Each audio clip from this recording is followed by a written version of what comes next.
सचिन मीणा की बेटी हिंदुस्तानी नहीं, सीमा हैदर की एक गलती पड़ गई भारी।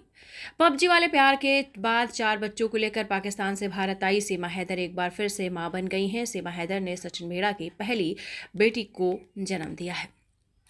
पबजी वाले प्यार के बाद 4 बच्चों को लेकर पाकिस्तान से भारत आई सीमा हैदर एक बार फिर मां बन गई। सीमा हैदर ने सचिन मीणा की पहली बेटी को जन्म दिया। हालांकि ग्रेटर नोएडा के रबूपुरा गांव के रहने वाले सचिन की बेटी की नागरिकता पर पेंच फंस गया है। सीमा हैदर की एक गलती की वजह से उनकी नागरिकता पर सवाल खड़े हो गए हैं। सीमा हैदर मई 2023 में नेपाल के रास्ते भारत में दाखिल हुई। बिना किसी वीजा, पासपोर्ट व नेपाल सीमा लांग गई और चुपचाप ग्रेटर नोएडा में अपने प्रेमी सचिन मीणा के साथ रहने लगी। कुछ महीनों के बाद जब उसका राज खुला तो दोनों को गिरफ्तार कर लिया गया।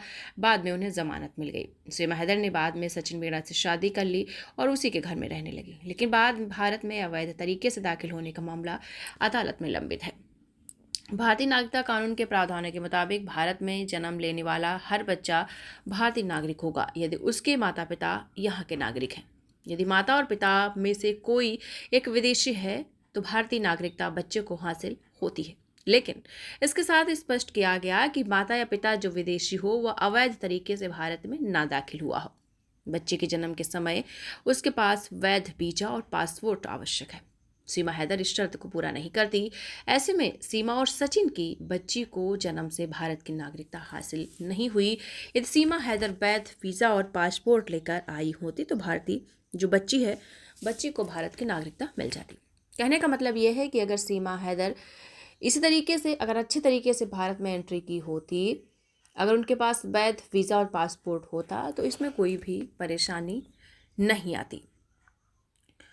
सीमा की प्रेगनेंसी की खबर आने के बाद सुप्रीम कोर्ट के वरिष्ठ वकील रुद्र बिक्रम सिंह से अगर चर्चा की तो उन्होंने बताया है कि सीमा हैदर और सचिन मीणा के बच्चे को भारतीय नागरिकता तब तक नहीं मिल सकती जब तक कि सिद्ध नहीं हो सकता कि सीमा वैधानिक तौर पर भारत आई थी। नागरिकता कानून की धारा 3C सेकंड में साफ किया गया कि बच्चे के जन्म के समय माता पिता में से कोई एक भारत का नागरिक होना चाहिए, लेकिन संवैधानिक तौर पर भारत में नहीं रह रहा हो। दूसरी तरफ सचिन मीणा के वकील AP सिंह ने दावा किया कि सीमा हैदर ने भारत में दाखिल होने से पहले नेपाल में ही सचिन मीणा से शादी कर ली थी। वह इस दलील पर सीमा के भारतीय होने का दावा करते हैं। वहीं AP सिंह ने राष्ट्रपति के सामने भी सीमा हैदर के लिए नागरिकता के लिए याचिका भी दायर की।